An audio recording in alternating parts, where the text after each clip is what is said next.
Let's raise the big questions from that interview which follow, because why is Joshimath sinking? Is this a man-made disaster?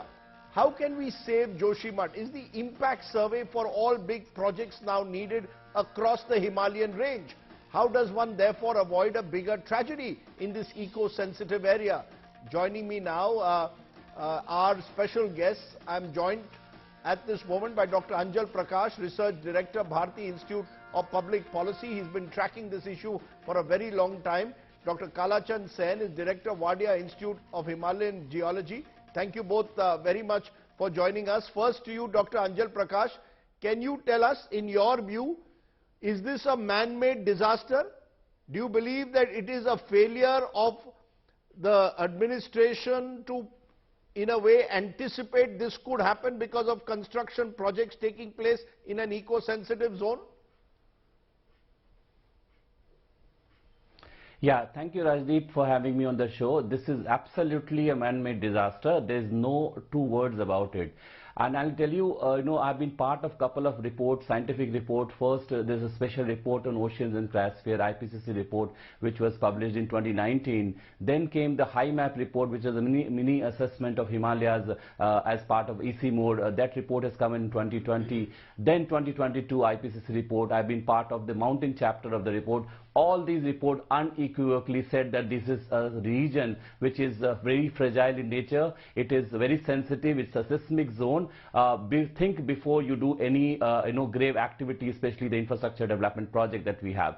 One of the projects, the hydropower project, has been questioned from the time immemorial. We have been telling this to the government. The science is out there, but that science doesn't lead to policy making process. I think the politicians must listen to the science out there. Otherwise, the havoc as we see today is going to happen. And then this is not only about Joshimath. You also see that similar projects are operational all across Uttarakhand.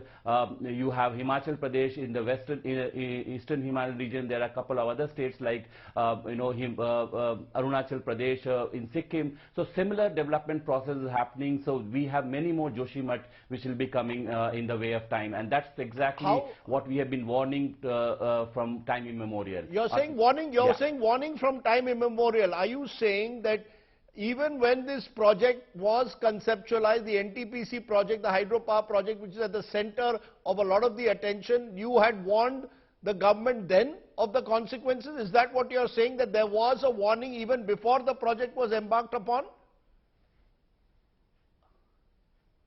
There has been numerous study, Rajdeep, which has been there right from last 50 years. And there has been Mishra Committee report which has been talked about.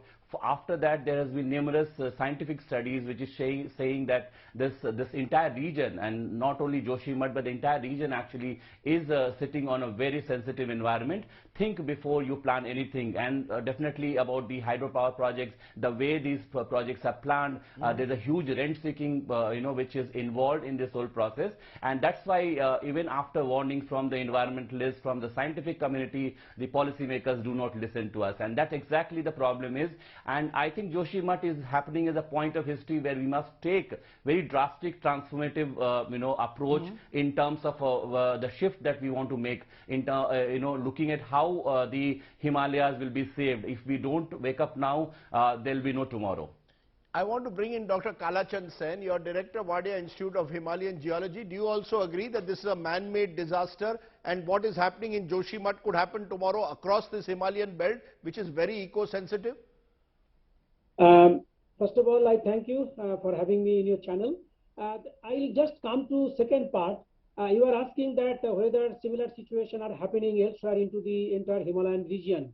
So my answer to this question is that the Joshimath has got a special attention. It has been gateway to the entire Himalayan region, whether people go for Badrinath or Hemkund Sahib Shrine, people go for some sort of tourist spot, they have into the Oli, and people also go for trekking, people also having a beautiful landscape for that UNESCO identified heritage site.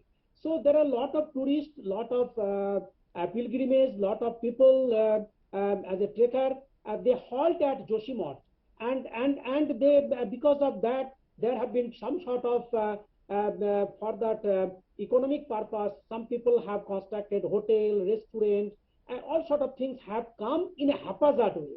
So this is the main question is coming, that city has not built in a scientific manner, that encroachment has taken place, as well as the natural flow of water has been obstructed, and they are getting bypassed, finding new path, and creating some sort of cracks in the walls and the floors in the.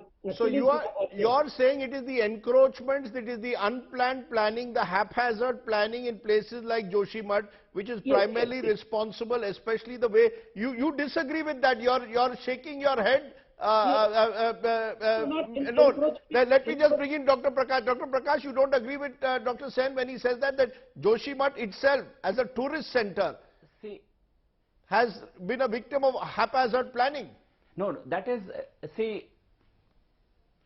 No, that is definitely there. The haphazard planning, the way in which not only this town, but there are numerous other towns has been, there's no planning. In fact, I've done a study a couple of years before. We looked at the entire urban planning process in the Himalayan towns across the 4 countries, including Pakistan, India, Nepal, and Bangladesh. And we found that the similar way in which this is happening. So this is not only about India doing this to our own towns, but it's all across. And that's the major issue, is that the urban planning process has been very, there's no planning at all, and that's exactly the problem. But I also want to say, slightly differ from my other speaker here, is that as we are speaking, there are 12 projects already in the making. The hydropower projects must have to be reevaluated. About 6,000 megawatt project has been in the planning process as we are talking now. So Joshimath, we have not taken any, what I would say, the lessons from what problems that people are facing. See, you have to understand the core of the problems in Joshimath. You have seen why is Joshimath, shaking at this moment. That's because the tunneling process and the water which has been fractured in the whole process. So let's not, have any digress this matter to say that the town planning process, that is definitely there, but you're saying it's only one of the factors. The problem is the hydropower project. Okay, you're saying the hydropower projects are the core of the problem because of the sheer size. Let me stop you for a moment, because Akshita Nandgopal, our correspondent, has looked at this entire issue and gives you a sense of why is Joshimath sinking. Take a look.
To this very, very fragile belt. Joshimath is a seismic zone, an area essentially that's prone to earthquakes, which adds to the new title, the sinking town. New development projects are also taking a clear toll. Projects such as the Helang Marwari bypass have brought the town under the impact of also tectonic activities. Despite the sensitivity of the area, major hydroelectric projects have also been sanctioned. There are many questions also over the NTPC hydropower project. Under this project, 2 tunnels are being dug. One is being dug from Tapovan and the other from Selang.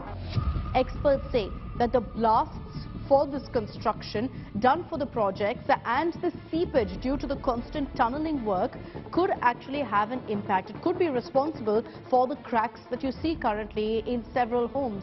And to a large extent, experts say this is the issue.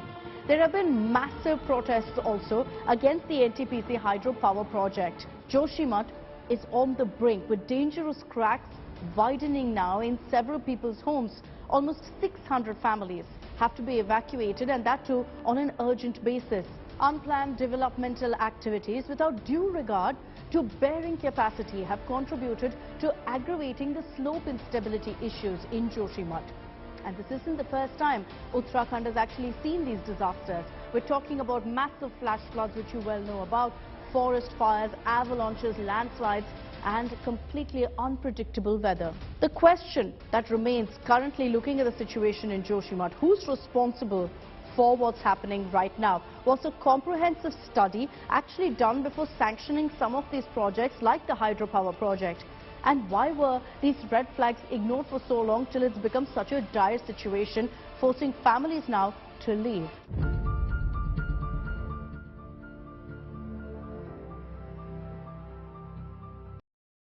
The beautiful but sinking town of Joshimath. Dr. Sen, give us a solution. The government is at the moment now ensuring, they say, the rehabilitation of all those who are in the affected areas, or at least resettling them for now. Rehabilitation will hopefully come later. But what is the solution? If you were to advise the government, what would you tell them to do? See, at the present scenario, what the government has been doing, evacuation and abandoning the cracked houses are fine. But there is a short term and mid term we have to look into. And for that, even all the construction activities, even including the power projects, are stopped. Have to be stopped at this moment, because we know that city has been built over a fragile bedrock. They do not have much strength to withstand the load from the top. So are you saying stop all construction projects only for now till a proper survey is done, or stop it forever? That are you saying that there must come a time that Joshimath cannot take any more construction? So I think right now we have to do this job, and we have to assess this entire Joshimath area from geoscientific point of view, and see whether it can sustain some sort of further load, replanning of the city. But should that not have been done before, Dr. Sen? Don't you think the government should have done an impact survey before, not after? I fully agree that this should have been taken care. 1976 report long back. And there has been some sort of negligence, I'll also call on that, because when scientifically it has been assessed and given this has fragility and no heavy building should be constructed and no road constructions, but this could have been done with limited, and whatever report says, whenever there is a sanction, I think we do not also monitor that how they are doing their job scientifically. Simply they are blasting, or they are doing some scientific way by which we will be able to do that. So you're saying there should have been a scientific survey, an impact survey before the construction began, Dr. Prakash? That has been done. Yes, but now you've got a situation where they are saying they will have an impact assessment of these projects before they now go ahead with it. Am I correct? Now we have to look into the bearing capacity of the foundation rock, whether they can sustain that huge load coming from the top. Okay, let me get you in, Dr. Prakash, a final word. What would your advice be to the government of India at the moment? I'll say three things. First is definitely that evacuate those people from the very high risk areas. I think we have seen the images of people losing their land, losing their houses, and they need to be there in the safe place. This is a harsh winter is going to start now, as well as so have a respectable place for them, so that they can shift out from this high risk area. That's number one. Number two is all the infrastructure projects, including the hydropower projects, must be stopped, not only in Joshimath but entire region, and they need to reevaluate. Imagine these projects were planned decades before or 2 decades before. That time the climate change has not stricken as we are seeing now. Uttarakhand is facing huge climate disasters. You see in the last couple of years that 25 such incidents have been recorded already. So this is under extreme pressure. The state is under extreme pressure. They have to reevaluate and see whether these projects are feasible or not. Whatever money has been put in fine, but you don't spend more money because otherwise you'll be wasting that one. The third part is, which is important, the larger question is, we don't want many more Joshimaths to come, and that means the science should direct the policies, not the politics, right? So here I see that listen to scientists, listen to people like us, researchers have been telling us loud and clear voices. Please listen to them and induct them into a policy making, induct them into when you're planning such projects. It's going to be otherwise very, very difficult. The one more point I'll tell you from my own experience walking in the Himalayan region. I've seen that the people's voices have never been coming into this large-scale projects. So if you talk to any person locally, they will tell you that these projects are not helping them personally, and still government goes off and execute this project. That must stop, and listen to more and more people. Listen to your people, the last worker on the ground. Right. That is what going to give you much more voice and understanding whether these projects are needed or not. Okay, let's leave it there. Clearly, both of you are offering suggestions with hopefully the government is listening. Often these major projects are undertaken without listening to local communities. And maybe that needs to change, and change now if the Himalayan eco-sensitive zone has to be protected. Joshimath is a pointer in a sense to what lies ahead. Thank you both very much for joining me here on my top talking point.